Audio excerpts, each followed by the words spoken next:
Well, thanks for coming out, Preston. Oh, Keith, my pleasure. Thanks for the invitation. This is a beautiful woodland garden here in Bridgewater. That's right. And what's going through your mind when you're stepping into a landscape like this for the first time? Oh, great question. Well, I'm looking at both the cultural and the environmental influences in a space. What's the solar energy doing? What's the wind energy doing? What is stormwater doing on site? And I try and think about it really methodically in a hierarchical sort of way, like looking for what of those energies may influence the site the most, down to perhaps the least.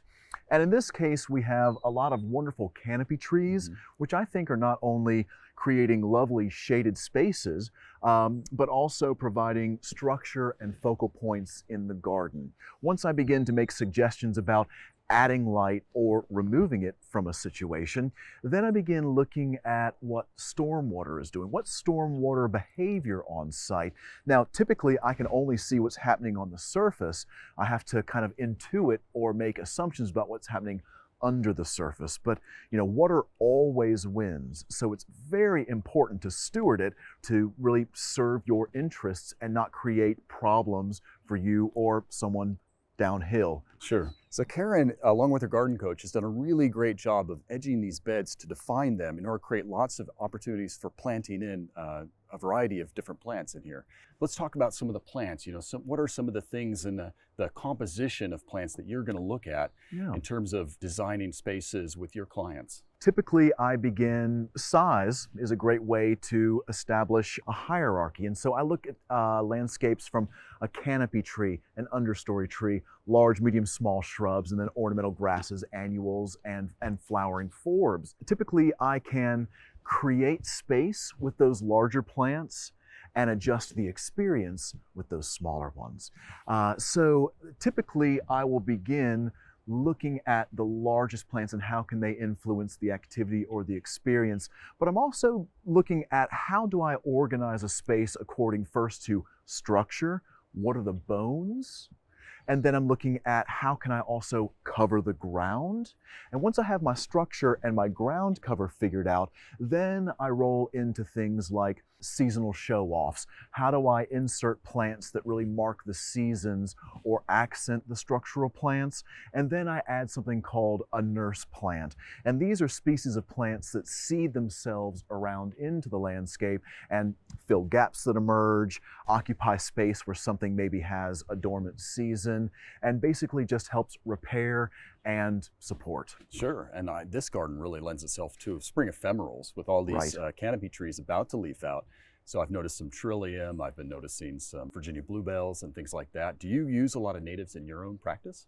Absolutely. I have a recipe. I try and make all of my properties 60% native, 20% food-bearing plants, and 20% whatever I want. I think all three of those are super critical for a positive, healthy relationship with the landscape and a healthy relationship between the landscape and all of these other species that we are essentially serving. Yeah. So I stick with native plants, typically in the canopy trees, because I find that using things like birches and oaks yield a lot of caterpillars, which yield a lot of songbirds. Also, I tend to focus on like my shrub layer being very native, with some of my favorite species being like oak leaf hydrangea or the inkberry holly, both of which take care of very different services in the landscape, screening or just outrageous beauty.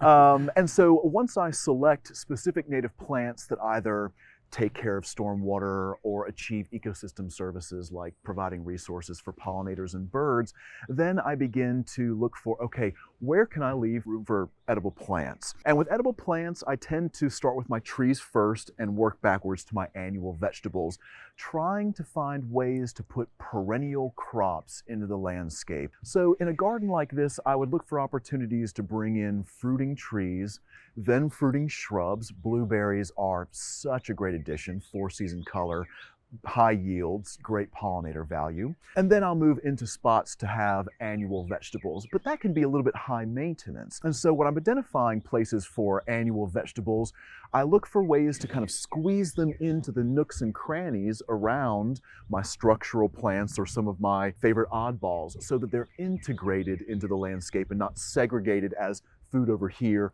ornamental plants over here. And lastly, the last 20% of my ratio is just whatever I want. Daffodils, hellebores, all of those things that really, I don't know, like my grandmother grew Sure. or are popular in the area, these or heirlooms, these things that bring a real high cultural quality to the landscape. Yeah.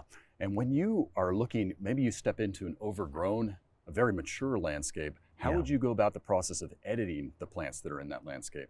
Oh, great question. Gardening by removal is my favorite. One of the things I want to make sure is, do I understand a client's program? Do I understand what activities and experiences they want to have? And are there any existing plants or existing stormwater behavior that's contrary to those goals? And then I begin extracting according to that list again. I'm looking at the big things first. What canopy trees and understory trees are supporting the program? Which of those are competing with the program? And then work my way down to, I guess, the shortest plants. So in addition to edging these beds, Karen has really worked with her gardening coach to build up the organic matter. So how do you work with your own clients to try to encourage them to feed the soil? Oh, great question.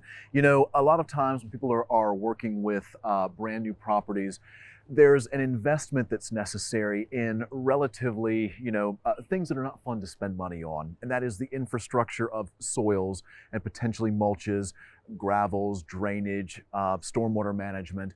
And what I love about Karen's garden here is Karen has taken a lot of effort into building her soil, choosing plants that are in the right place, and managing stormwater actually underground through a series of French drains that help harvest water from the surface and redirect it into the beds.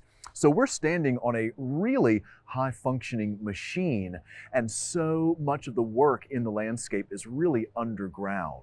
The more investment you have in your soil, the more you'll reap rewards and the less work you'll do. Right, that's great advice. Yeah. Well, thank you so much for taking the time. And I know you're a landscape architect, a landscape designer, an illustrator, and a podcaster. How can we pay attention to the things that you're doing and stay in touch? Oh gosh, well, PrestonMontague.com. I try and make it easy, put it all there. I'd love to have new visitors and new people saying hello. That'd be great. Thank you so much. My pleasure.